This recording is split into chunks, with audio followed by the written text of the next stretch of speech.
الحمد لله نحمده ونستعينه ونستغفره ونؤمن به ونتوكل عليه ونعوذ بالله من شرور أنفسنا ومن سيئات أعمالنا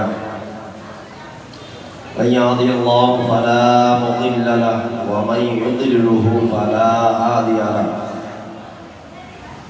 وأشهد أن لا إله إلا الله وحده لا شريك له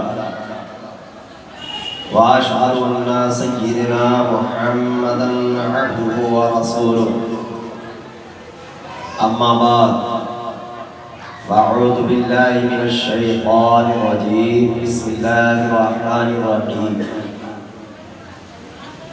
فقد قال الله تبارك وتعالى في القرآن المجيد والفرقان الحميد ولا تقولوا لمن يقتل في سبيل الله أموات بل أحياء ولكن لا تشعرون آمنت بالله صدق الله المولانا العظيم وصدق بلغنا رسوله النبي الأمين المكين المتين الكريم ونحن على ذلك ما قال ربنا لمن الشاهدين والشاكرين فالحمد لله رب العالمين. آئیے ہم اور آپ سب سے پہلے نہایت ہی عقیدت و محبت کے ساتھ اپنے آقا و مولا صلی اللہ علیہ وسلم کی بارگاہ عالی وقار میں حدیث درود پاک پڑھنے اللہم صلی اللہ سیدنا شفیعنا حبیبنا مولانا محمد وآلہ جود والکرم وآلہ کرام ملکرم وآلہ وسلم صلی اللہ علیہ وسلم دائمین علیہ یا رسول اللہ یا حبیب اللہ صلی اللہ علیہ وسلم نبی اور علی نبی پر ایک بار اور درود پاک پڑھنے اللہم صلی اللہ علیہ محمد وآلہ وسلم صلی اللہ علیہ وسلم دائمین علیہ یا رسول اللہ یا حبیب اللہ صلی اللہ علیہ وسلم.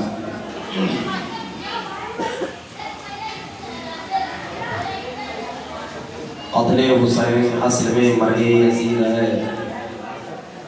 قتل حسین اصل میں مرگ یزید ہے. اسلام زندہ ہوتا ہے ہر کربلا کے بعد. دشت بلا کو عرش کا زینہ بنا دیا. دشت بلا کو عرش کا جینا بنا دیا. جنگل کو مصطفیٰ کا مدینہ بنا دیا. جنگل کو مصطفیٰ کا مدینہ بنا دیا. ہر ذرہ نجف کا نگینہ بنا دیا. ہر ذرہ نجف کا نگینہ بنا دیا. تو نے حسین مرنے کو جینا بنا دیا. تو نے حسین مرنے کو جینا بنا دیا. اے دل بگیر دامن سلطان اولیاء. اے دل بگیر دامن سلطان اولیاء یعنی حسین ابن علی جان اولیاء. یعنی حسین ابن علی جان اولیاء. معزز و مکرم سامعین کرام، نبی اکرم صلی اللہ تعالیٰ علیہ وآلہ وسلم کا وہ شہر مقدس جسے مدینہ طیبہ کہا جاتا ہے، آپ سب جانتے ہیں کہ ساری دنیا میں سب سے بہترین جگہ اس وقت اگر کہیں ہے وہ سرکار علیہ السلام کا شہر مقدس ہے، جسے طیبہ کہا جاتا ہے، طیبہ کہا جاتا ہے، مدینہ منورہ کہا جاتا ہے، مدینہ النور کہا جاتا ہے،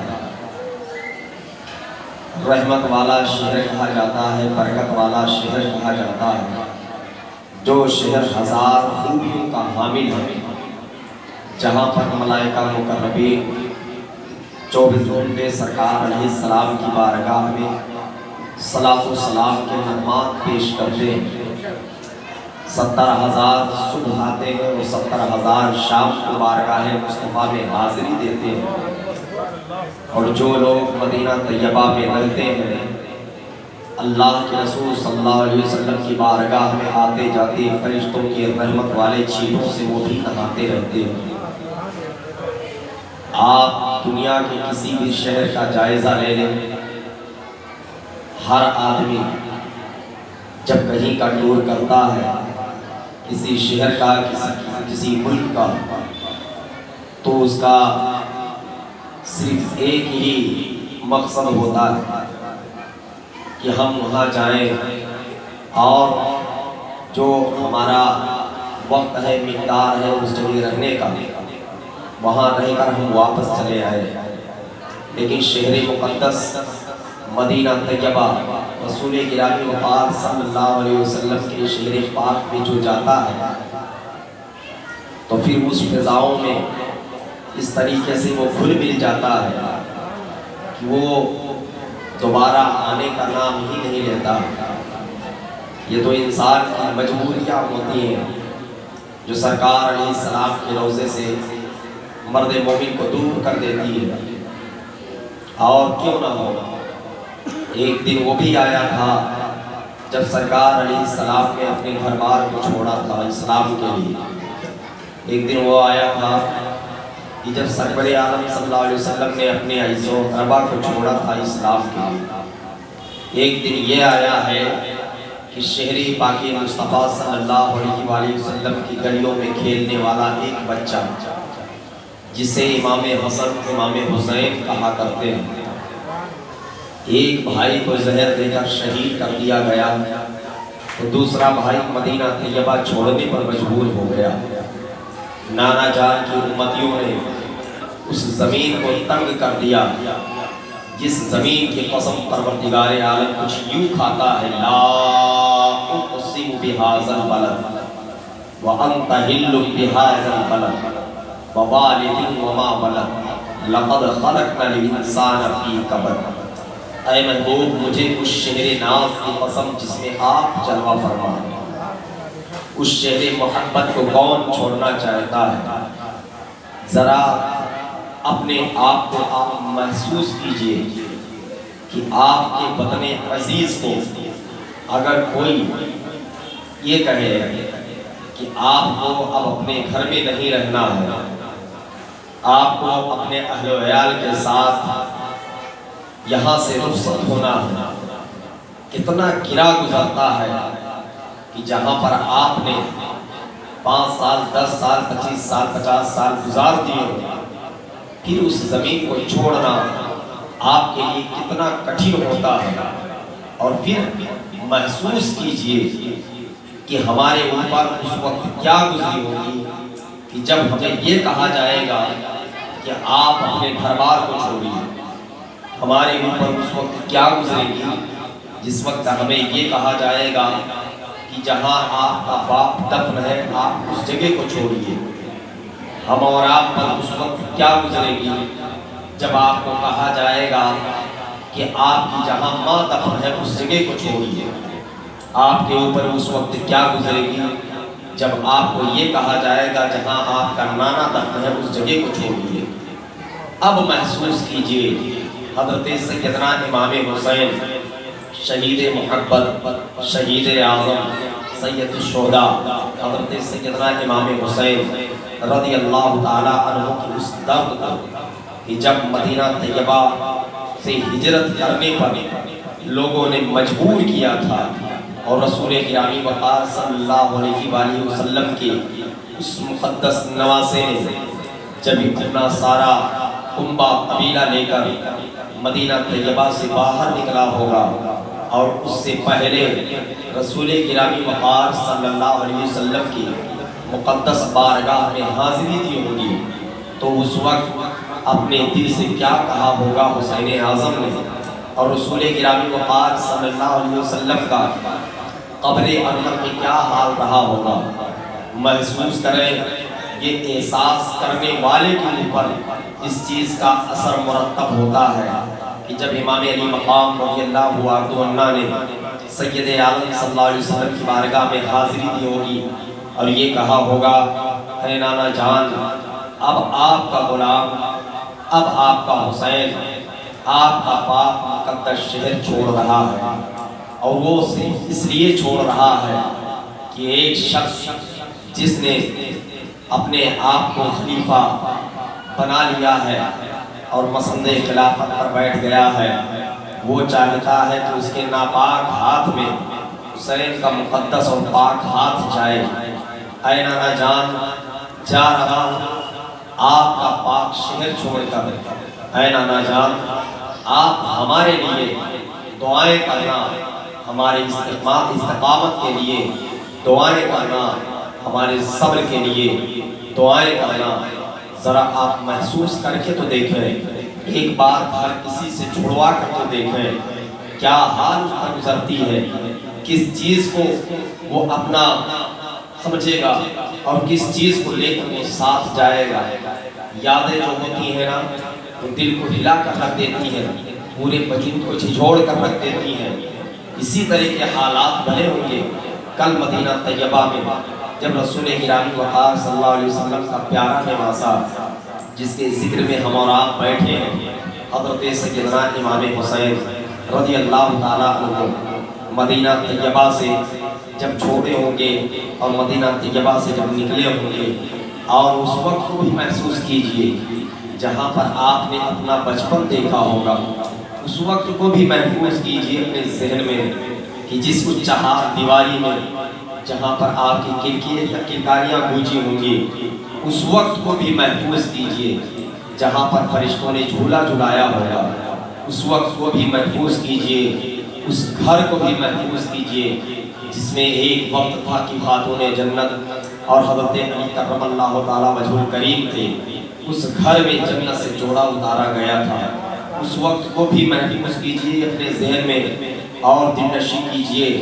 کہ جس وقت آپ نے بچپن میں ان گلیوں میں گھوما ہوگا جہاں پر نانا جان نے انگلیاں پکڑا کر آپ کو ان گلیوں میں ٹہلایا ہوگا، اس وقت کو بھی محفوظ کیجئے جس عیدگاہ تک جانے کے لیے نہ کوئی سواری، صرف اور صرف کندھے رسول رہا ہوگا، اس وقت کو بھی محفوظ کیجئے اور ان در و دیوار کا جائزہ لیجئے جب رسول کریم صلی اللہ علیہ وسلم کا نواسہ شہر مقدس چھوڑ کر چلا ہوگا، اس وقت کو بھی محفوظ کیجئے جب آپ رضی اللہ تعالیٰ عنہ اپنی امی جان خاتون جنت فاطمہ الزہرا رضی اللہ تعالیٰ عنہ کے قدموں میں گئے ہوں گے اور یہ کہا ہوگا، اے امی جان آپ تو ہمیں بچپن میں چھوڑ کے چلی گئی، لیکن آج کے حالات یہ پیدا ہوں گے کہ آپ کے شہزادے کو نانا کا پاک شہر مقدس چھوڑنا پڑ رہا ہے، اس وقت کو بھی محفوظ کیجئے اور اپنے ذہن میں اس چیز کو بسائیے کہ جب ایک بیمار بچی کو حضرت سیدہ صغرا کو چھوڑ کر بغیر کسی سہارے کے حضرت سیدنا امام حسین نے رخت سفر باندھا ہوگا، یہ قلب والوں اور دل والوں کی بات ہے کہ جس کے دل میں محبت حسین ہوگی وہ اس چیز کو محسوس کر سکتا ہے اور جان سکتا ہے، جس کے دل میں درد ہوگی وہ جان سکتا ہے کہ امام حسین کی محبت کیسی رہی ہوگی اور اس شہر ناز سے لگاؤ کیسا رہا ہوگا۔ آقا کریم صلی اللہ علیہ وسلم کے مقدس شہزادے نے جس وقت یہ کہا، آپ کی آنکھ لگی رسول گرامی وقار صلی اللہ علیہ وآلہ وسلم کے مقدس دربار میں، آپ کی آنکھ لگنی تھی، سرور کائنات علیہ السلام آ کر تسلی دیتے ہیں، شہزادہ حسین جا رہے ہو، تم پر لاکھوں سلام ہو، جاؤ میرے دین کی استقامت کے لیے، جاؤ میرے دین کے بقا کے لیے، جاؤ میرے دین کو سنبھالنے کے لیے، جاؤ میرے دین کو بچانے کے لیے، جاؤ قرآن کے تحفظ کے لیے، جاؤ ایمان کے تحفظ کے لیے۔ نبی اکرم صلی اللہ علیہ وسلم کا مقدس شہزادہ حضرت سیدنا امام حسین رضی اللہ تعالیٰ عنہ تھوڑے سے کنبے قبیلے کو لے کر مدینہ طیبہ کی سرحد پر نکل جاتے ہیں اور ایک حسرت بھری نگاہ پلٹ کر مدینہ طیبہ کو دیکھتے ہیں، گویا یہ کہہ رہے ہیں، اے شہر مقدس حسین تو جا رہا ہے لیکن آنے کے لیے نہیں جا رہا ہے، گویا یہ کہا ہوگا میرا شہزادہ اصغر تو جا رہا ہے لیکن تو تیرے شہر میں دوبارہ داخل ہونے کے لیے نہیں جا رہا ہے، گویا یہ کہا ہوگا کہ اب یہ شہر مقدس ہمیشہ ہمیشہ کے لیے چھوٹ رہا ہے۔ یہ واقعہ 5 شعبان المعظم 61 ہجری میں پیش آیا جب آپ نے مدینہ طیبہ چھوڑا اور مکہ المکرمہ کا رخت سفر باندھا۔ ایک طرف وہ تھا کہ رسول کریم صلی اللہ علیہ وسلم نے مکہ چھوڑا تھا، دوسری طرف یہ ہے کہ ان کا نواسہ مدینہ چھوڑ کر مکہ المکرمہ کی طرف جا رہا ہے۔ حالانکہ مکہ شریف جانے کے بعد میں رسول گرامی وقار صلی اللہ علیہ وسلم کی نواسے کی بھرپور خدمت کی گئی، اور آپ کے استقبال کے لیے مکہ شریف کے سرحدوں پر لوگ نکل کر آئے، اور سب نے یہ کہا اہلاً و سہلاً یا ابن رسول اللہ، اے ابن رسول اللہ مرحبا۔ آج ہماری خوشی کا کوئی ٹھکانہ نہ رہا، اس لیے کہ جس نانا نے اپنا وطن چھوڑا تھا اس کے نواسے نے خاص اس کا گھر بسایا ہے۔ رسول گرامی وقار صلی اللہ علیہ وآلہ وسلم کے مقدس نواسے حضرت سیدنا امام حسین رضی اللہ عنہ اب مکہ المکرمہ میں قیام پذیر ہوئے۔ مکہ شریف میں رہتے ہوئے حضرت سیدنا امام حسین نے نہ تو کسی لشکر کو اکٹھا کرنے کا حکم دیا، نہ حضرت سیدنا امام حسین نے اپنے لیے کسی سے بیعت کروائی، بلکہ سیدنا امام حسین نے وہاں وقت گزارا تھا۔ ایک وقت وہ بھی آیا کہ کوفیوں کے خطوط آنے شروع ہو گئے۔ سب سے پہلے جو خط لکھنے کے لیے عبداللہ بن سرد کے اور سلیمان بن سرد کے گھر پر لوگ جمع ہوئے کوفہ میں، اور جمع ہونے کے بعد سلیمان بن سرد نے ایک چھوٹی سی تقریر کری جس کا مجموعہ اور جس کا مضمون یہ نکل کر سامنے آتا ہے تاریخوں کے حوالے سے کہ سلیمان بن سرد نے کہا تھا کہ اے کوفیوں، حضرت سیدنا امام حسین رضی اللہ تعالیٰ عنہ مدینہ طیبہ سے ہجرت کر کے مکہ شریف چلے آئے ہیں۔ امیر معاویہ کا انتقال ہو چکا ہے، یزید تخت نشین ہو چکا ہے، حضرت سیدنا امام حسین نے اس کی بیعت سے انکار کر دیا ہے۔ اے کوفیوں، آپ شیعان علی رہے ہو ان کے، تو اب آپ کا فرض بنتا ہے کہ حسین اعظم کو آپ یہاں بلاؤ اور ان کے دستے حق پرست پر بیعت کرو۔ بے شک حسین حق ہے، حسین کے والد حق ہیں، حسین کا خاندان حق ہے۔ یہ مختصر کا خطبہ سلیمان بن سرد نے دیا تھا، اور اس کے بعد ایک خط لکھوایا تھا کہ اے حسین اعظم، نبی اکرم صلی اللہ علیہ وآلہ وسلم کے جانشین، اے رسول کریم صلی اللہ علیہ وسلم کے مقدس نواسے، ہم اس وقت بے یار و مددگار ہیں، آپ کے والد کے ہم شیعہ ہیں، اور ہم رسول کریم صلی اللہ علیہ وسلم کی اتباع کرنے والے ہیں۔ آپ کوفہ تشریف لے آئیں تاکہ ہم آپ کے دستے حق پرست پر بیعت کر لیں۔ ہم نے یزید کی بیعت سے انکار کر دیا ہے، اب ہمارے اوپر کوئی رہبر نہیں ہے۔ سب سے پہلا خط عبداللہ بن سرد اور عبداللہ بن سبعی اور عبداللہ بن دال کے ہاتھ سے سب سے پہلا خط لکھ کر روانہ کیا گیا۔ جب مکہ المکرمہ یہ خط پہنچا، اس کے 3 دن کے اندر 53 عرضیاں تیار کی گئی۔ 53 عرضیوں میں بھی یہی باتیں درج تھیں۔ اے امام حسین رضی اللہ تعالیٰ عنہ، آپ کوفہ تشریف لے آئیں، اگر آپ نہیں آئیں گے تو ہمارے لیے برا حال ہوگا، مجبوراً ہمیں یزید کے ہاتھ پر اپنا ہاتھ دینا پڑے گا۔ یہ سب کوفیوں کے الفاظ تھے، یہ سب ان کے الفاظ تھے جنہوں نے بلا کر سیدنا امام حسین کو دھوکا دیا تھا۔ یہ سب ان کے الفاظ تھے جنہوں نے حضرت امام حسین کو بھوکا اور پیاسا رکھا تھا۔ یہ سب ان کے الفاظ تھے جن کے مقابلے میں حضرت امام حسین کے مقابلے میں جنہوں نے تلوار نکالی تھی۔ یہ سب ان کوفیوں کے الفاظ تھے جنہوں نے بار بار خط لکھ کر، راوی بیان کرتا ہے کچھ ہی دنوں میں سیدنا امام حسین رضی اللہ تعالیٰ عنہ کے پاس 150 خطوط آ گئے کوفیوں کے۔ حضرت سیدنا امام حسین کے پاس جب آخری خط آیا، اس میں یہ لکھا ہوا تھا، اس تحریر صاف تھی، اے حسین ابن علی، اگر آپ کوفہ نہیں آئے تو ہم یزید کے ہاتھ پر مجبوراً بیعت کر لیں گے، اور کل بروز حشر جب آپ کے نانا جان پوچھیں گے کہ تم نے یزید جب باطل تھا، یزید جب فاسق و فاجر تھا، یزید جب تارک نماز تھا، یزید جب گناہوں کا ارتکاب کرنے والا تھا، تو تم نے اس کے ہاتھ پر بیعت کیوں کی؟ تو بتائیے اس وقت آپ کا جواب کیا ہوگا؟ حضرت سیدنا امام حسین رضی اللہ تعالیٰ عنہ نے جب اس چھوٹے سے مضمون کو پڑھا، آپ کا وجود ہل گیا، اور آپ نے فرمایا اب میرا مقتل مجھے پکار رہا ہے، کیوں نہ ہو۔ امام حسین رضی اللہ عنہ کو خوب معلوم تھا، اور حدیث رسول اللہ صلی اللہ علیہ وآلہ وسلم سے یہ صاف ظاہر تھا کہ میرا یہ بیٹا حسین اعظم میدان ماریہ میں یعنی میدان کربلا میں بے آب و دانہ قتل کیا جائے گا، جس کی مٹی رسول کریم صلی اللہ علیہ وسلم کی بارگاہ میں حضرت جبریل امی بھی لے کر آئے تھے، جس کی مٹی حضرت میکائیل علیہ السلام بھی لے کر آئے تھے، جس کی مٹی حضرت اسرائیل علیہ السلام بھی لے کر آئے تھے۔ حضرت ام الفضل کے واقعہ بیان ہے کہ ایک دن رسول کریم صلی اللہ علیہ وسلم کی بارگاہ میں میں نے دیکھا رسول کریم صلی اللہ علیہ وسلم حضرت سیدنا امام حسین کو اپنے پہلو میں بٹھائے ہوئے ہیں اور روتے چلے جا رہے ہیں، روتے چلے جا رہے ہیں۔ سرکار علیہ السلام کی داڑھی مبارک سے حضرت سیدنا امام حسین کھیل رہے ہیں۔ آقا کریم صلی اللہ علیہ وسلم کا رونا دیکھ کر ام الفضل نے عرض کیا، یا رسول اللہ فداک ابی و امی، میرے ماں باپ پر قربان میرے سرکار، آپ کیوں رو رہے ہیں؟ رسول گرامی مقار صلی اللہ علیہ وسلم نے فرمایا کہ اے ام الفضل، آپ دیکھ لیجئے ابھی ہمارے پاس جبریل آئے تھے، انہوں نے کہا سرکار آپ اپنے شہزادے حسین سے محبت کرتے ہیں؟ ہم نے کہا ہاں محبت کرتے ہیں۔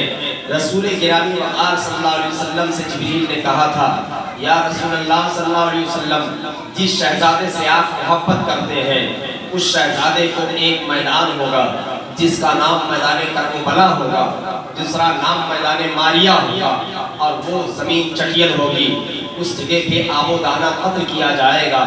میں نے کہا ٹھیک ہے۔ حضرت جبریل نے کہا یا رسول اللہ اگر آپ کہیں تو اس زمین کی مٹی میں لا کر دیتا ہوں۔ آقا کریم صلی اللہ علیہ وسلم نے فرمایا ٹھیک ہے جبریل مٹی لے کر آؤ۔ جب حضرت جبریل گئے کوفہ اور زمین کربلا سے مٹی اٹھائی تو وہاں کی مٹی سرخ نکل کر خون نکل کر سامنے آئی، اور اس کے بعد میں لا کر رسول کریم صلی اللہ علیہ وسلم کی بارگاہ میں مٹی دے دیا۔ رسول کریم صلی اللہ علیہ وسلم نے ام الفضل سے کہا کہ دیکھ لیجئے یہی وہ مٹی ہے، جس دن یہ مٹی خون بن جائے سمجھ لینا میرا بیٹا شہزادہ حسین قتل کر دیا گیا۔ اللہ اللہ، رسول گرامی وقار کو معلوم تھا میرا شہزادہ قتل کیا جائے گا، بے آب و دانہ قتل کیا جائے گا۔ حضرت مولائے کائنات کو معلوم تھا میرا حسین قتل کیا جائے گا۔ خاتون جنت کو معلوم تھا میرا حسین قتل کیا جائے گا۔ حضرت امام حسن مجتبی کو معلوم تھا میرا شہزادہ میرا بھائی قتل کیا جائے گا۔ گویا خاندان کے تمامی افراد کو معلوم تھے کہ حسین اعظم کو قتل کیا جائے گا، اور ایک قتل کرنے والا نہیں ہوگا بلکہ ہزاروں قتل کرنے والے ہوں گے۔ ایک قتل کرنے والا نہیں ہوگا، ایک ظلم کرنے والا نہیں ہوگا بلکہ ہزاروں ظلم کرنے والے ہوں گے، اور ظلم بھی ایسا ہوگا کہ نہ وہاں کھانا ہوگا، ظلم بھی ایسا ہوگا کہ نہ وہاں پانی ہوگا، ظلم بھی ایسا ہوگا کہ بے وطن ہوں گے، ظلم بھی ایسا ہوگا کہ چٹیل میدان ہوگا، ظلم بھی ایسا ہوگا کہ 6 ماہ کے شیر خار کو نہیں چھوڑا جائے گا، ظلم بھی ایسا ہوگا کہ چادر تطہیر مقدس بیویوں کے سروں سے چھین لیا جائے گا، ظلم بھی ایسا ہوگا کہ بیمار کے پیروں میں بیڑیاں جکڑ دی جائیں گی، ظلم بھی ایسا ہوگا کہ ننگے اونٹوں پر ان بچیوں کو بٹھایا جائے گا، ظلم بھی ایسا ہوگا جس کو آسمان نے کبھی نہیں دیکھا اسے ننگے سر کوفہ میں پھرایا جائے گا، ظلم بھی ایسا ہوگا کہ آسمان دیکھ کر ہل جائے گا، ظلم بھی ایسا ہوگا کہ زمین کا کلیجہ دہل جائے گا، ظلم بھی ایسا ہوگا کہ فرشتے رو پڑیں گے، ظلم بھی ایسا ہوگا کہ حسرات الارض سسکیاں بھرتے نظر آئیں گے، ظلم بھی ایسا ہوگا کہ حیوان النباتات الجمادات سب حسین کے قتل پر روئیں گے۔ آئیے ابو بکر کا جائزہ لیجئے۔ حضرت سیدنا امام حسین رضی اللہ عنہ مکہ المکرمہ میں جب آخری خط آپ نے اس مطالعے میں لیا، آپ نے فیصلہ کیا، حضرت سیدنا عبداللہ بن زبیر، حضرت سیدنا عبداللہ بن عمر، حضرت سیدنا ابو سعید خدری رضی اللہ تعالیٰ عنہ اور دیگر اجلے صحابہ کو بلا کر آپ نے مشورہ کیا کہ یہ دیکھ لیجئے یہ کوفیوں کے طرف سے خطوط آئے ہوئے ہیں، اور ایک دو خطوط نہیں بلکہ سینکڑوں خطوط آئے ہوئے ہیں۔ اب اس کے بعد آپ لوگوں کے طرف سے مشورہ کیا ہے؟ سب صحابی رسول نے یہی کہا حسین اعظم آپ کوفہ کی طرف نہ جائیں، اگر یہاں سے آپ لشکر کشی کرنا چاہتے ہیں تو ہم آپ کا ساتھ دیں گے۔ حسین اگر آپ کوفہ جائیں گے تو آپ کے لیے ہلاکت ہے۔ حسین اگر آپ کوفہ جائیں گے تو آپ کے خاندان کی بربادی لکھی ہوئی ہے۔ لیکن حضرت امام نے فرمایا لیکن مجھے بار بار خواب میں وہی میرا مقتل دکھایا گیا ہے، بار بار مجھے وہی زمین دکھائی گئی ہے، بار بار مجھے اسی وادی کی طرف بلایا گیا ہے، بار بار مجھے اس چیز کی یاد دلائی گئی ہے کہ حسین تمہارے پیدا ہونے کا مقصد کیا ہے، دنیا میں آنے کا مقصد کیا ہے، مجھے میرے مقصد کی طرف جانے دیا جائے۔ لیکن ہاں اگر آپ حضرات کہتے ہیں تو آپ اس سے مجھے میرے جانے سے پہلے میں اپنا سب سے پہلے وکیل مقرر کرتا ہوں، اور آپ نے وکیل حضرت مسلم بن عقیل کو مقرر کیا۔ حضرت مسلم بن عقیل خوشی خوشی راضی ہو گئے اور حضرت مسلم بن عقیل رضی اللہ تعالیٰ عنہ کوفہ جانے کے لیے تیار ہوئے۔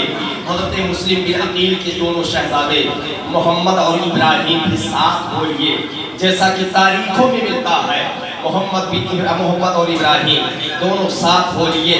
کیوں ساتھ ہوئے تھے؟ گویا مجھے معلوم تھا امی جان نہیں ہے، بابا جان ہے، ایک بہن ہے جو ان دونوں بھائیوں سے بڑی ہے، اب ان کے پاس رہ کر ہم کیا کریں گے؟ جہاں بابا جان جا رہے ہیں ہم انہی کے ساتھ جانا چاہتے ہیں۔ بعض روایتوں میں تو یہ بیان کیا جاتا ہے کہ بچے بصیر ہو گئے، بچوں نے یہاں تک کہا تھا اس وقت کہ اے بابا جان آپ اپنے سفر میں اکیلا نہ جائیں، ہم آپ کے ساتھ رہیں گے تو سفر جلدی کٹ جائے گا۔ اے بابا جان آپ اکیلے نہ جائیں، آپ ہمیں سفر میں ساتھ لے کر چلیں، کیا کہ ہم راستے میں رہیں گے آپ کی کو گولی کرتے رہیں گے۔ اے بابا جان آپ اکیلے جا رہے ہیں، ہمیں لے کر چلیں، ہم کھلونے نہیں مانگیں گے، ہم کھانے کی چیزیں نہیں مانگیں گے، آپ کے ساتھ ہم مصیبتیں اٹھا لیں گے، لیکن بابا جان آپ اپنے سے ہمیں جدا نہ کریں۔ دونوں شہزادوں کو لے کر حضرت مسلم بن عقیل رضی اللہ تعالیٰ عنہ کوفہ کی طرف روانہ ہو گئے۔ غور سے ملاحظہ فرمائیے، شہزادی خاتون جنت فاطمہ الزہرا رضی اللہ تعالیٰ عنہ اور گلشن نبوت کا پہلا خون جو ہے مقتل کی طرف جا رہا ہے۔ حضرت مسلم بن عقیل رضی اللہ تعالیٰ عنہ اپنے مقتل کی طرف چلے ہیں، گویا یہ وکیل نہیں ہے۔ سب سے پہلے جب حضرت مسلم بن عقیل نے سارے راستے کو مصائب و آلام کو جھیلتے ہوئے آپ نے کوفہ میں قدم رکھا تو قاضی شریح کے وہاں آپ نے قیام کیا۔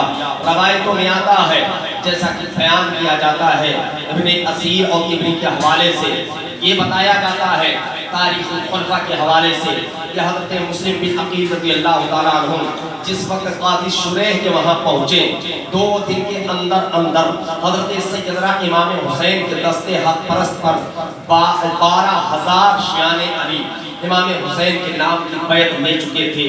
یہ سلسلہ جاری رہا اور دھیرے دھیرے بڑھتا چلا گیا۔ اس وقت جو ہے کوفہ کے گورنر حضرت نعمان بن بشیر رضی اللہ تعالیٰ عنہ جو کہ صحابی رسول تھے، وہ تھے۔ جمعہ کا دن تھا، آپ منبر پر کھڑے ہوئے، آپ نے ایک چھوٹا سا خطبہ دیا اور خطبے میں یہ کہا کہ اے لوگوں، حضرت مسلم بن عقیل رضی اللہ تعالیٰ عنہ تمہارے درمیان تو آئے ہوئے ہیں، لیکن خبردار انہیں دھوکہ مت دینا، اس لیے کہ تم لوگوں کی بے وفائی مشہور ہے، تم لوگ جو ہے ان کے والد کے ساتھ دھوکہ کر چکے ہو، تم لوگوں نے ان کے بھائی کے ساتھ دھوکہ کیا ہے۔ لہذا حضرت مسلم بن عقیل جو حضرت سیدنا امام حسین کے وکیل بن کر آئے ہیں، نائب بن کر آئے ہیں، ان کے ساتھ کوئی دھوکہ مت کرنا، اور اگر دھوکہ ہی دینا ہو تو سب سے پہلے انہیں بتا دو اور یہ کہہ دو کہ تاکہ وہ واپس سے جس شہر مقدس سے آئے ہیں اسی شہر مقدس کو واپس چلے جائیں۔ یہ حضرت نعمان بن بشیر رضی اللہ تعالیٰ عنہ کے جملے تھے۔ اسی میں سے ایک نابکار اٹھ کر کھڑے ہوا اور اس نے کہا کہ تم نے جو ہے حضرت مسلم بن عقیل کو چھوٹ دے رکھی ہے اور یزید کے لیے تم نے ان سے بیعت نہیں لی ہے، اور اگر تم اپنی خیر چاہتے ہو کہ یزید تمہیں معاف کر دے تو تم جو ہے حضرت مسلم بن عقیل کو گرفتار کرو اور انہیں قتل کرو یا جیل میں ڈال دو اور یہاں پر یزید کی بیعت لوگوں سے لو۔ یہ اس خبیث نے کہا تھا حضرت نعمان بن بشیر کہتے ہیں میرے جسم کا کی بوٹی بوٹی ہو جائے چلے گا، لیکن اہل بیت رسول اللہ سے میں غداری نہیں کر سکتا۔ میں نے زمانے نبوت دیکھا ہے، میں نے رسول کریم صلی اللہ علیہ وسلم کو ان سے محبت اور پیار کرتے ہوئے دیکھا ہے۔ اس خاندان کے ساتھ غداری کرنے کا مطلب یہ ہے کہ اپنے آپ کو جہنم میں جھونکنا ہے۔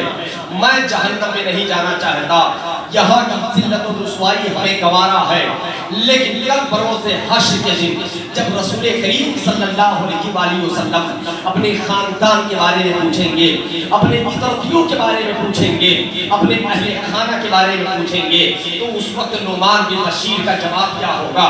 یہ تاریخی جملے تھے اس صحابی رسول اللہ صلی اللہ علیہ وسلم کے۔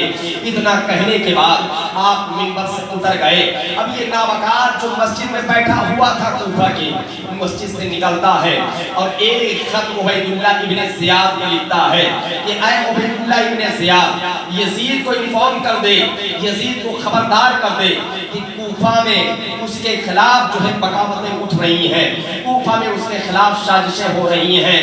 اب یہ خط جو ہے جس وقت عبید اللہ ابن زیاد کے پاس پہنچتا ہے اور حضرت مسلم کا ذکر دیکھتا ہے، نائب امام حسین کا ذکر دیکھتا ہے، آگ بگولا ہو جاتا ہے۔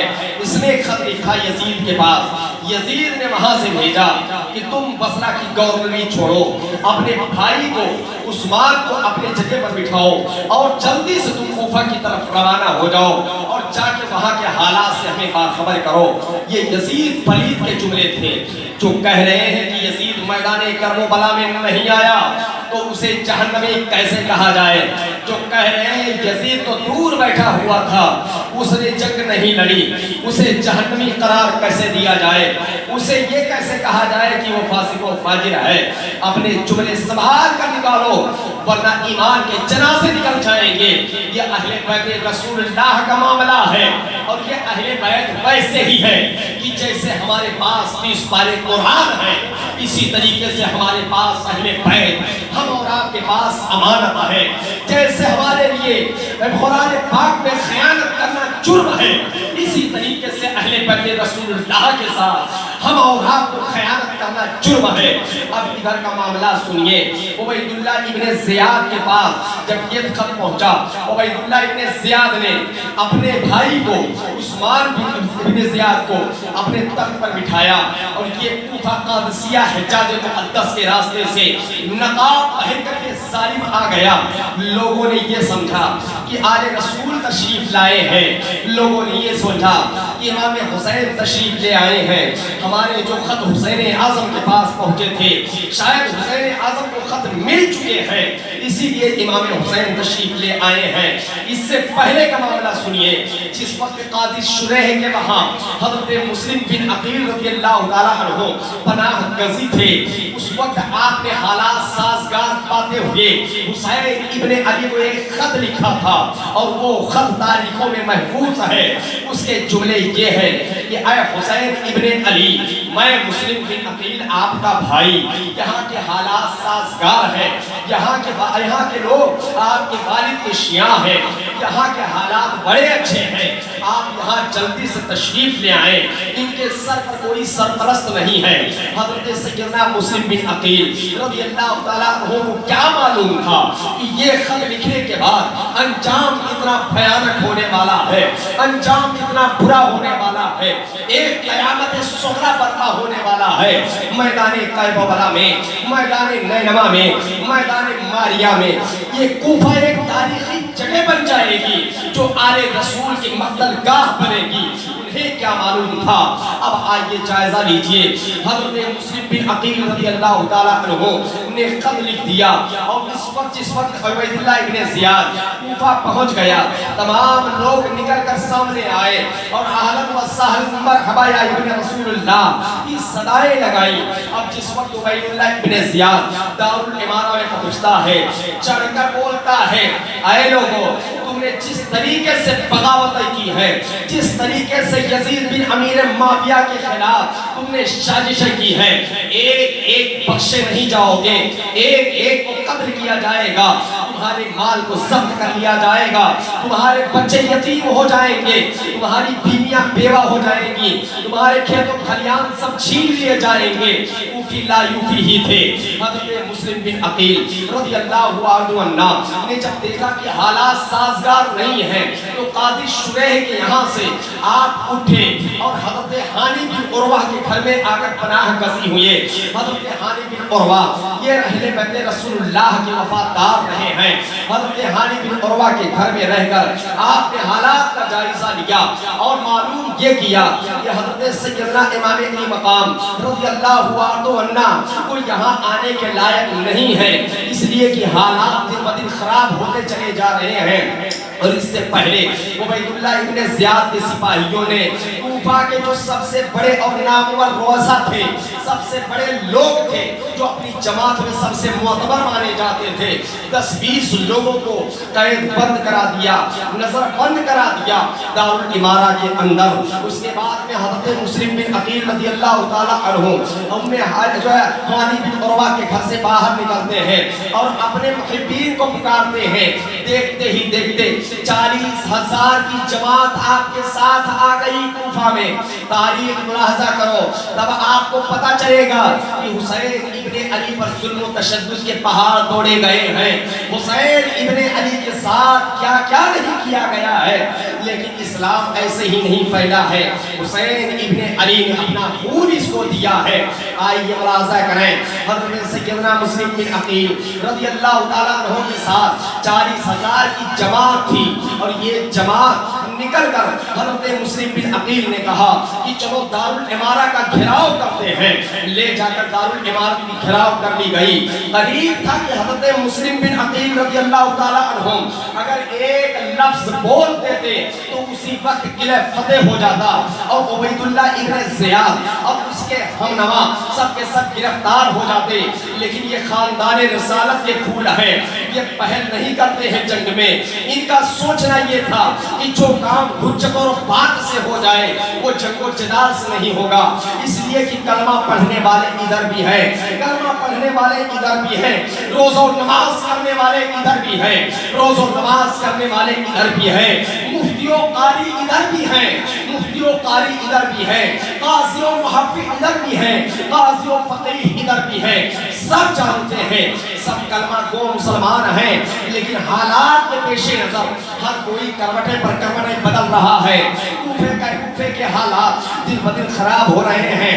اب اتنا موقع کو غنیمت جان کر عبید اللہ ابن زیاد نے جن روزہ کو گرفتار کیا تھا، جن سرداروں کو گرفتار کیا تھا، ان تمام کو دارالامارہ کے اوپر لا کر کھڑا کر دیا اور کہا کہ اپنے اپنے خاندان اور قبیلے کے لوگوں کو کہو کہ وہ مسلم بن عقیل کا ساتھ چھوڑ دیں، ورنہ تمہیں اسی دارالامارہ کے اندر قتل کر دیا جائے گا اور تمہاری جسم کو اسی دارالامارہ کے نیچے پھینک دیا جائے گا، چکنا چور ہو جائے گا۔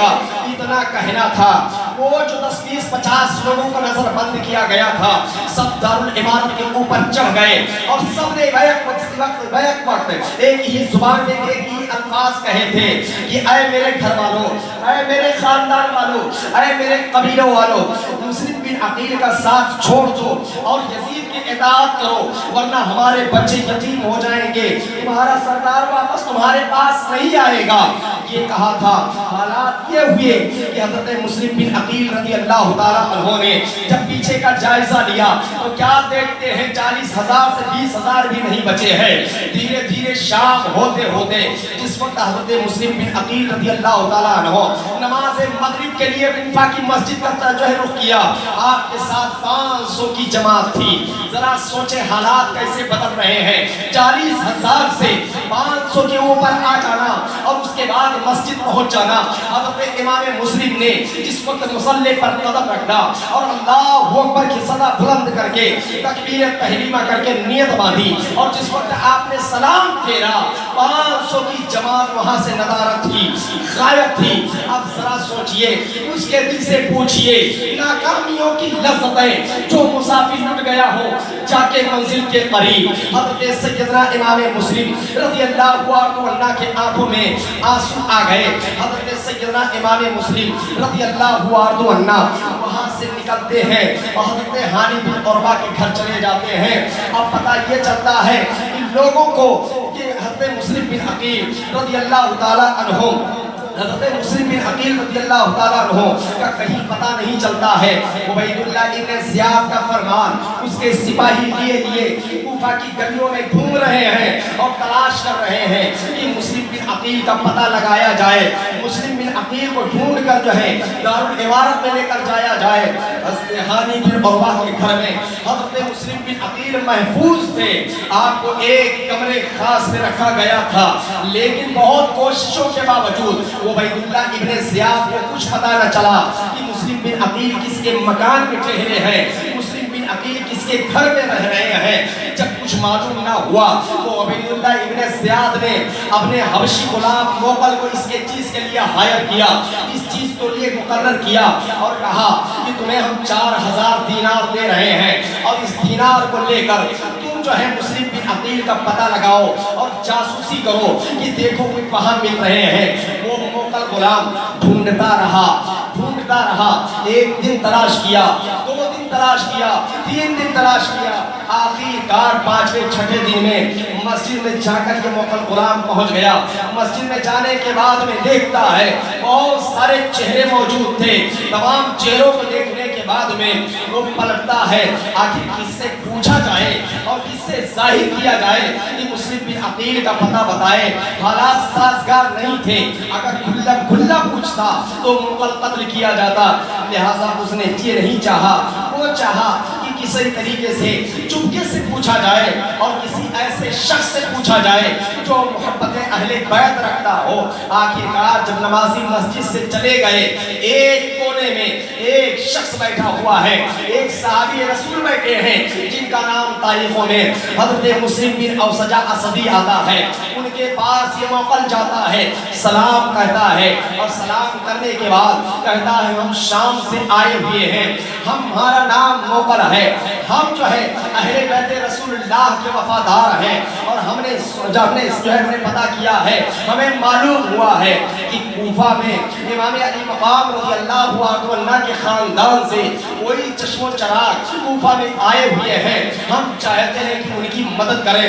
حضرت مسلم بن اوسجہ اسدی جب نے دیکھا کہ یہ جو ہے ہم سے کسی طریقے سے جاسوسی کے معاملے سے آزار پیش آ رہا ہے، اس کے بعد مسلم بن اوسجہ اسدی کہتے ہیں کہ ہم نے کچھ اسے نہ بتایا، لیکن آخرکار جب 4000 دینار نکال کر مسلم بن اوسجہ اسدی کے سامنے رکھ دیتا ہے اور کہتا ہے ہم نے یہ حضرت مسلم بن عقیل کے لیے لیا ہے اور انہی کی بارگاہ ہمیں یہ نذرانہ پیش کرنا ہے، انہی کے بارگاہ ہمیں یہ نذرانہ دینا ہے، لیکن اگر آپ وفادار حسین ہیں، اگر وفادار اہل بیت ہیں، اگر محب اہل بیت ہیں تو مہربانی کر کے ہمیں یہ بتا دیجئے کہ حضرت مسلم بن عقیل کس کے گھر میں رہتے ہیں۔ حضرت مسلم بن عقیل کا پتہ حضرت مسلم بن اوسجہ اسدی رضی اللہ تعالیٰ عنہ اسے ساتھ لیتے ہیں موقل کو اور لے کر حضرت ہانی بن عروہ کے گھر میں جاتے ہیں، ایک کمرے خاص میں۔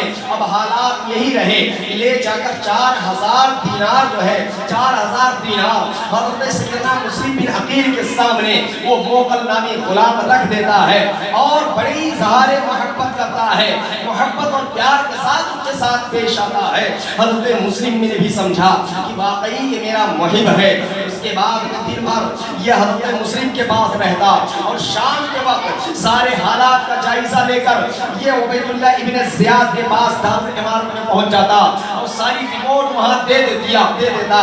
حالات یہ ہو گئے کہ ایک دن حضرت مسلم بن عقیل رضی اللہ تعالیٰ عنہ کے جو ساتھی تھے یعنی ہانی بن عروہ، ان کے پاس ایک عبید اللہ ابن زیاد کا قاصد آتا ہے کہ چلو تمہیں دارالامارت میں بلایا گیا ہے۔ حضرت مسلم بن حضرت ہانی بن عروہ نے پہلے تو طبیعت کا بہانہ بنایا، لیکن جب بار بار قاصد آتا رہا اس کے بعد حضرت ہانی بن عروہ دارالامارہ میں چلے گئے. اب دارالامارہ میں جانے کے بعد میں عبید اللہ ابن زیاد کو آپ نے سلام کیا لیکن اس نے سلام کا جواب نہیں دیا اور سیدھا جملے میں یہ کہا کہ تم نے اپنے گھر کو سازشوں کا اڈا بنا رکھا ہے, تم نے جو ہے مسلم بن عقیل کو اپنے گھر میں ٹھہرایا ہے.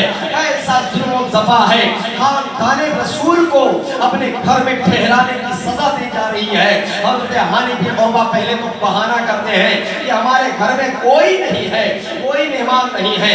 آخرکار جب وہ موقع غلام سامنے آتا ہے تو حضرت ہانی بن عروہ کو کوئی چارہ نہ رہ جاتا ہے. آپ نے کہا کہ ہم نے وہ بلایا نہیں ہے, وہ ہمارے گھر میں خود ہی آئے ہیں, لہذا اہل بیت رسول اللہ سے ہیں. ہمارے دل کو یہ گوارا نہ ہوا اس سنسان وادی میں جہاں بے وفاؤں کی ہوائیں چل رہی ہیں, سب اسی کے سہارے پر ہم انہیں چھوڑ دیں. ہم اپنے گھر میں انہیں رکھ لیے ہیں اور ہمارے مہمان ہیں. ہماری خوش نصیبی ہے کہ ہم ان کے جتنے دن خدمت کر سکیں, جتنے دن ان کے قدم دھو کر پی سکیں. اہل بیت رسول اللہ سے ہیں. جب اتنا کہا عبید اللہ ابن زیاد آگ بگولا ہو گیا اور اس نے دوڑ کر ایک جھاپڑ حضرت ہانی بن عروہ کے منہ پر مارا. مارنا تھا کہ آپ کے منہ سے خون آ گیا.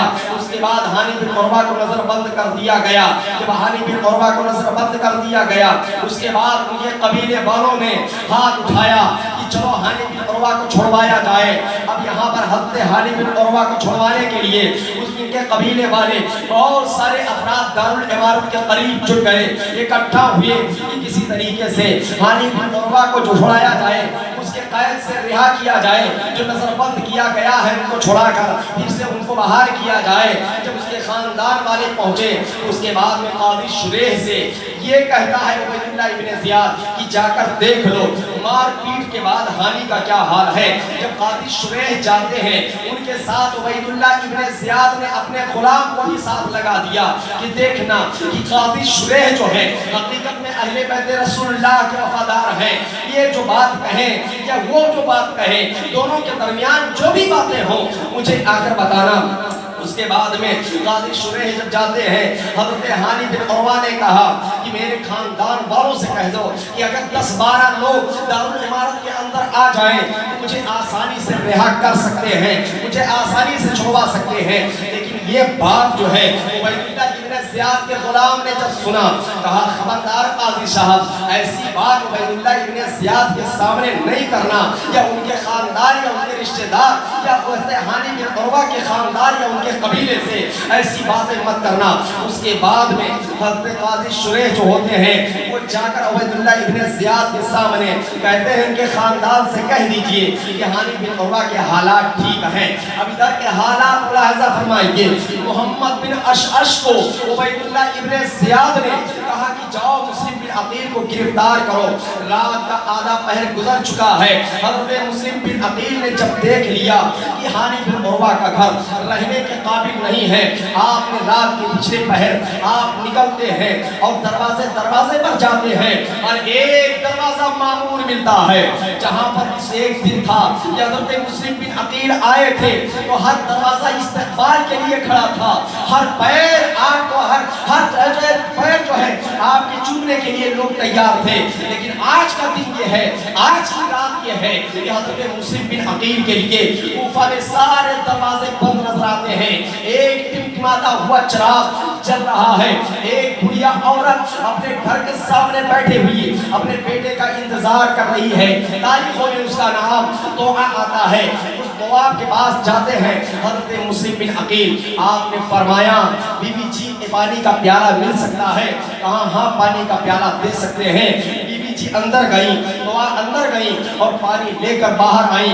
حضرت مسلم بن عقیل پانی پیتے ہیں اور پینے کے بعد وہیں بیٹھ جاتے ہیں. پیالہ رکھنے جب توعہ نامی بڑھیا اندر گئی آ کر کیا دیکھتی ہے حضرت مسلم بن عقیل وہیں بیٹھے ہیں. توعہ نے کہا کہ آپ کو میں نے پانی پلا دیا ہے, اب آپ اپنے گھر چلے جائیے. حضرت مسلم بن عقیل رونے لگے. آپ نے فرمایا بی بی جی ہمارا یہاں کوئی گھر نہیں ہے. ہاں جب ہم آئے تھے تو تو ہمارے لیے بہت سارے گھر تھے، ہمارے لیے بہت سارے چھت تھے، ہمارے لیے بہت سارے ہاتھ تھے، ہمارے لیے بہت سارے مددگار تھے، لیکن آج کی رات میں اگر تم مجھے پناہ دے دو تو کل میدان محشر میں ہم نانا جان سے کہہ کر تمہیں بڑی جنت دلا دیں گے۔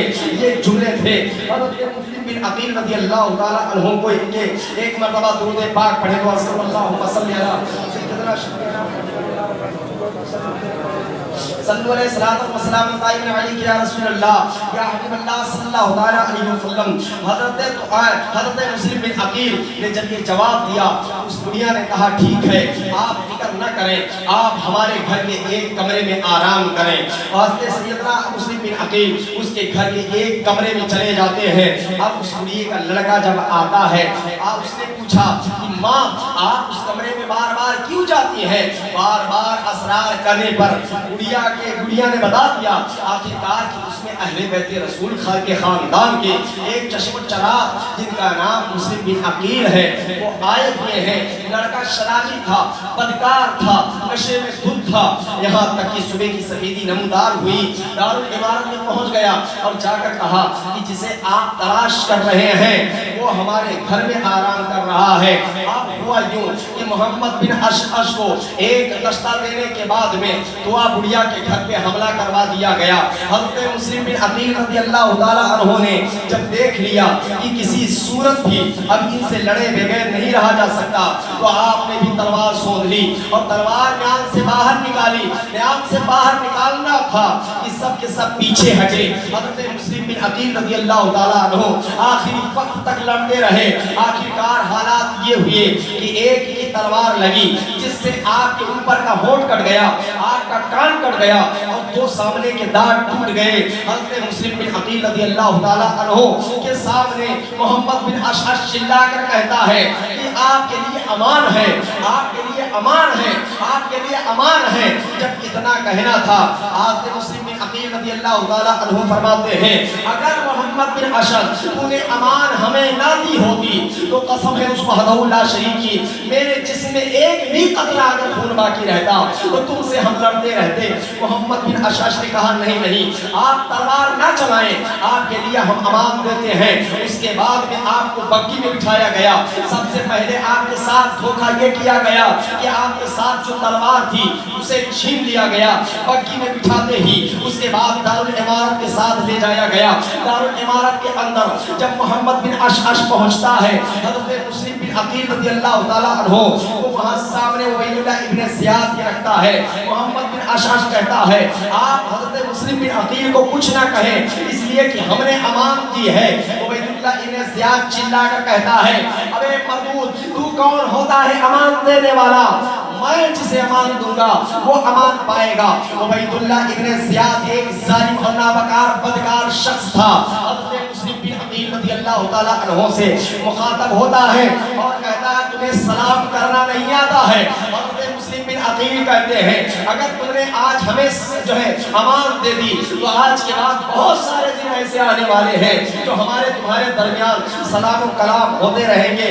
اس کے علاوہ تاریخ نے اور دو چار جملے محفوظ کیے حضرت مسلم بن عقیل رضی اللہ تعالیٰ عنہ کے، وہ یہ تھے کہ حضرت مسلم بن عقیل رضی اللہ تعالیٰ عنہ کو جس وقت عبید اللہ ابن زیاد نے کہا یہاں آئے ہو سازشوں کا اڈا بنانے کے لیے، آئے ہو خلافت ہڑپنے کے لیے، آپ نے فرمایا ہم خلافت ہڑپنے کے لیے نہیں آئے ہیں بلکہ کوفیوں کے خطوط حسین اعظم کے پاس گئے تھے۔ اس کے بعد انہوں نے اپنا نائب اور خلیفہ ہمیں مقرر فرمایا ہے، اس کے بعد ہم یہاں آئے ہوئے ہیں۔ اس کے بعد حضرت مسلم بن عقیل رضی اللہ تعالیٰ عنہ سے اور بھی دو چار باتیں ہوتی ہیں۔ حضرت مسلم بن عقیل نے پانی مانگا، آپ کو پانی کا پیالہ دیا گیا لیکن جیسے ہی آپ نے منہ کو لگایا خون کا قطرہ اس میں گر گیا، آپ نے پانی کا پیالہ رکھ دیا۔ مسلم بن عقیل رضی اللہ تعالیٰ عنہ سے عبید اللہ ابن زیاد کہتا ہے اے مسلم تمہاری قسمت میں پانی کا قطرہ بھی نہیں لکھا ہے۔ حضرت مسلم کہتے ہیں ہماری قسمت میں حوض کوثر کا جام لکھا ہوا ہے، تمہارے پانی کی ہمیں ضرورت نہیں ہے، ہمارے نانا جان حوض کوثر سے جام پلائیں گے، ہمارے بابا جان علی مرتضیٰ جام پلائیں گے، خاتون جنت ماں ہماری انتظار کر رہی ہیں۔ اتنا کہنا تھا۔ عبید اللہ ابن زیاد کہتا ہے تمہارا سلسلہ اور تمہارا نسب رسول کریم صلی اللہ علیہ وسلم سے کیسا ہے؟ تمہاری کوئی نسبت نسبت نہیں ہے. آقا کریم صلی اللہ علیہ وسلم کے نواسے حضرت مسلم بن عقیل تڑپ گئے اور آپ نے فرمایا تو کذاب ابن کذاب ہے, تو جھوٹا ہے, تیرا باپ جھوٹا ہے, اس لیے کہ دنیا جانتی ہے کہ مسلم بن عقیل اہل بیت رسول اللہ سے ہے, نبی اکرم صلی اللہ علیہ وآلہ وسلم کے خاندان سے ہے. اتنا کہنا تھا. عبید اللہ ابن زیاد کہتا ہے اگر تم اپنی جان کی امان چاہتے ہو تو جو ہے چلو دارالعمارت کی چھت پر کھڑے ہو جاؤ. آپ چلے گئے, دارالعمارت کی چھت پر کھڑے ہو گئے. عبید اللہ ابن زیاد نے کہا کہ اب میرا کہاں مانو اور جو ہم کہنے جا رہے ہیں میرے ساتھ دہراؤ, تب تمہیں تمہاری جان کی امان دی جائے گی. انہوں نے کہا کہ بتا کیا کہنا ہے. عبید اللہ ابن زیاد کہتا ہے کہ کہو حسین باقی ہے, معاذ اللہ والیاذ باللہ تعالی, کہو یزید امیر المؤمنین ہے, کہو حسین زبردستی یہاں پر آ رہے ہیں, کہو حسین فتنہ و فساد برپا کر رہے ہیں, اور یہی نہیں بلکہ ان کے باپ علی کو گالی دو. اتنا کہنا تھا. ہاشمی شیر نے للکار کر کہا ہمارے خاندان کا یہ طور طریقہ نہیں ہے کہ گالیاں دی جائیں, ہمارے خاندان کا طور طریقہ یہ ہے کہ بد سے بدتر شخص کو عزت دی جاتی ہے. حضرت نبی صلی اللہ علیہ وسلم کے خاندان کا طور طریقہ جیسے ہی حضرت مسلم بن عقیل نے بتایا وہ آگ بگولا ہو گیا, تلوار پکاتا ہے. حضرت مسلم بن عقیل رضی اللہ تعالیٰ عنہ رونا شروع کر دیتے ہیں. عبید اللہ ابن زیاد کہتا ہے جان کی لالیں پڑ گئی ہے, جب رونا شروع کر دیے ہو. مسلم بن عقیل کہتے ہیں او ظالم نابکار, ہم اپنی جان کے لیے نہیں رو رہے ہیں, نواسے رسول اللہ کو جو ہم نے قتل کیا ہے, یہاں کوفہ کے حالات سازگار ہیں, ہم اس لیے رو رہے ہیں کہ خدا نہ خواستہ تم نے ہمارے ساتھ یہ ظلم و تشدد کیا ہے, ہمارے ساتھ یہ انصافی کی ہے. اہل بیت رسول اللہ کا چھوٹا چھوٹا کنبہ, چھوٹے چھوٹے بچے اور خواتین مقدس باپردہ عورتیں یہاں آ جائیں گی, تم نابکار ظالموں ان کے ساتھ کیا سلوک کرو گے, ہم اس لیے رو رہے ہیں. حضرت مسلم بن عقیل رضی اللہ تعالیٰ عنہ کے سر پر بجلی کی طرح تلوار آ کر گر گئی اور سر دھڑ سے الگ ہو گیا. پڑھیے انا للہ و انا الیہ راجعون. اہل بیت رسول اللہ سے پہلا قطرہ حضرت مسلم بن عقیل کا کوفہ شہر میں گر چکا تھا. اب یہیں سے تاریخ اٹھنی تھی اور اہل بیت رسالت کی ایک تاریخ کی جانی تھی جسے قیامت تک جو ایماندار ہوگا, جو اسلام والا ہوگا, جو حسین والا ہوگا, جو اہل بیت والا ہوگا, یہ تاریخ انشاءاللہ تعالیٰ دہراتا رہے گا اور ہمیشہ یہ کہتا رہے گا حسین زندہ ہے, حسین زندہ تھا, حسین زندہ ہے, حسین زندہ رہے گا. یزید مردہ تھا, یزید مردہ ہے, یزید مردہ رہے گا. اپنے حسین اصل میں مرد یزید ہے, اسلام زندہ ہوتا ہے ہر کربلا کے بعد. نعرہ تکبیر, نعرہ رسالت, نعرہ رسالت, ذکر شہدائے کربلا, ذکر شہدائے کربلا. ایک نعرہ حیدری, ایک نعرہ حیدری, نعرہ تکبیر, نعرہ رسالت. سب کو معلوم تھا اور کوفہ والوں میں یہ بات مشہور تھی کہ حضرت مسلم بن عقیل کے ساتھ آپ کے دو شہزادے بھی ساتھ کوفہ تشریف لائے تھے جن کا نام محمد اور ابراہیم ہے. حضرت مسلم بن عقیل رضی اللہ تعالیٰ عنہ نے ہانی بن عروہ کے گھر سے اپنے دونوں بچوں کو قاضی شریح کے وہاں بھیج دیا تھا. اور جب عبید اللہ ابن زیاد کے دربار میں یہ بات پہنچی یہ مسلم بن عقیل کے ساتھ ان کے دونوں شہزادے آئے تھے, دونوں بچے آئے ہیں, تو لشکریوں کو ان دونوں بچوں کے پیچھے لگا دیا. اللہ اکبر, کیسی ظلم و ستم ہے. نبوت اور رسالت کے مہکتے ہوئے خونوں کو مسلنے کے لیے ان کے پیچھے لگا دیا. قاضی شریح نے جب شہر کے حالات خراب دیکھے تو اپنے بیٹے اسد کو بلایا, بیٹا ادھر آؤ, جاؤ باب العراقین پر, وہاں سے ایک قافلہ ہے مدینہ طیبہ جا رہا ہے, ان دونوں بچوں کو لو اور اس قافلے کے ساتھ کر دو تاکہ یہ شہر رسول اللہ با حفاظت پہنچ جائیں. اس کے بعد اسد لیتا ہے, کھانے کی کچھ چیزیں لیتا ہے, بچوں کے ہاتھ میں دیتا ہے. 6 سال اور 7 سال, 5 سال یا 7 سال, یہ دو بچے محمد اور ابراہیم رضی اللہ تعالیٰ عنہم ساتھ ہوتے ہیں. باب العراقین پر جس وقت پہنچتے ہیں کیا دیکھتے ہیں کہ قافلہ وہاں سے جا چکا ہے، گرد اڑ رہے ہیں، دھول اڑ رہے ہیں۔ اسد کچھ دور ساتھ چلا اور اس کے بعد میں گرد دکھا کر کہتا ہے بچوں دوڑ کر چلے جاؤ اور اس قافلے کے ساتھ ہو جاؤ۔ اسد وہیں سے واپس آ گیا۔ اب یہ دونوں مہکتے ہوئے نبوی پھول دوڑ رہے ہیں۔ چھوٹا بھائی گرتا ہے تو بڑا بھائی اٹھاتا ہے، بڑا بھائی گر جاتا ہے، چھوٹا بھائی اٹھاتا ہے۔ حضرت مسلم بن عقیل کے دونوں شہزادوں کے حالات تو یہ ہو گئے کہ شام ہوتے ہوتے انہیں گرفتار کر لیا گیا اور گرفتار کر کے لے جا کے دارالعمارت میں رکھ دیا گیا۔ دارالعمارت سے حکم ابن عبید اللہ ابن زیاد نے کہا لے جا کر انہیں جیل میں ڈال دو۔ 5 سال 6 سال کے بچوں کو لے جا کر جیل میں ڈال دیا گیا۔ اتفاق ایسا ہوا کہ جو جیلر تھا جس کا نام مشہور بتایا جاتا ہے تاریخوں کے حوالے سے، وہ جو ہے محب اہل بیت نکلتا ہے، رات کے وقت اٹھتا ہے، جلدی سے بچوں کو اپنے گھر لے کر جاتا ہے اور لے جانے کے بعد انہیں کھانا کھلاتا ہے، سر پہ جو ہے دستے شفقت رکھتا ہے، اپنی ایک انگوٹھی نکالی اور کہا کہ یہاں سے فلاں چوکی پر جاؤ گے، مدینہ حجاز کے راستے پر تم فلاں چوکی پر چلے جانا، وہاں میرا بھائی جیلر ہے، اسے یہ انگوٹھی دکھا دینا اور کہہ دینا کہ مشکور نے بھیجا ہے، تمہیں وہ بحفاظت مدینہ طیبہ پہنچا دے گا۔ اب ادھر سنیے، حضرت سیدنا امام مسلم بن عقیل رضی اللہ تعالیٰ عنہ یہ دونوں شہزادے وہاں سے نکل جاتے ہیں، بھاگتے رہتے ہیں، رات بھر چلتے ہیں، صبح کی سفیدی نمودار ہوتی ہے، کیا دیکھتے ہیں پھر وہی در و دیوار سامنے ہیں، پھر وہی کوفہ کے واقعات و محلات سامنے ہیں۔ آئے قسمت نے کیسا ظلم کھیلا ہے، قسمت نے کس طریقے سے تماچا مارا ہے۔ پھر اس کے بعد بھائی چھوٹا بھائی سے بڑے بھائی نے کہا بھیا ایسا معلوم ہوتا ہے کہ جس جگہ سے ہم چلے تھے نا وہیں پر ہم واپس آ گئے ہیں، جلدی سے اسی جل سے دونوں بھائی سہن سے گئے اور ایک درخت کے اوڑ میں جا کر دونوں بھائیوں نے پناہ لی۔ کیا دیکھتے ہیں تھوڑی دور پر ایک چشمہ ہے، ایک ملکہ کی کنیز جو ہے پانی بھرنے کے لیے اس جو ہے چشمے پر پہنچتی ہے، کیا دیکھتی ہے دو جو ہے چھوٹے چھوٹے ننھے پھول بڑے ہی خوبصورت تنے میں چھت پہ بیٹھے ہوئے ہیں۔ انہوں نے بلایا کہ آؤ آپ کون ہو؟ ڈرتے ہوئے دونوں بچے پاس آئے، کہا آپ کسی سے کہیں گے تو نہیں؟ ہم کسی سے نہیں کہیں گے، بتائیے۔ بتایا ہم مسلم بن عقیل کے شہزادے ہیں۔ اچھا ٹھیک ہے، میری جو ملکہ ہے، میں جس کی غلام ہوں، میں جس کی کنیز ہوں، وہ وہیں پہ اہل بیت ہے، چلو ان کے ساتھ میں لے چلتی ہوں۔ گھر پہ لے گئی، وہیں پہ اہل بیت واقعی نکلی،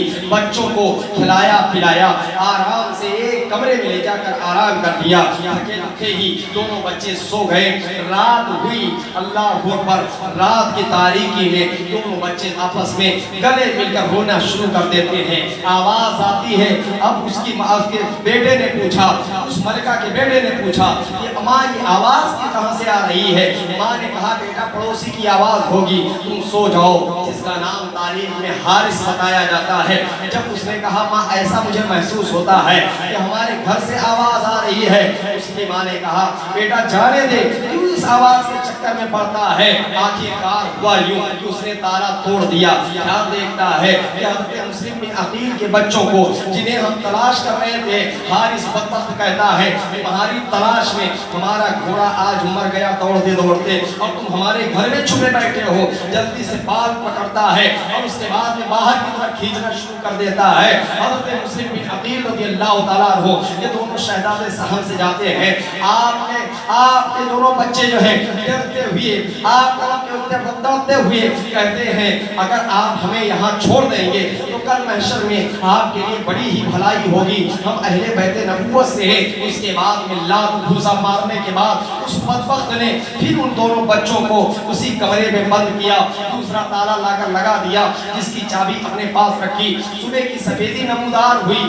پھر اسی دروازے کے پاس ظالم حارث آتا ہے اور آنے کے بعد میں تالا کھولتا ہے۔ جس وقت اہل بیت نبوت کے دونوں بچوں نے اس حارث ظالم کو دیکھا تو بڑے بھائی نے کہا بھائی ابھی یہ پھر مارے گا،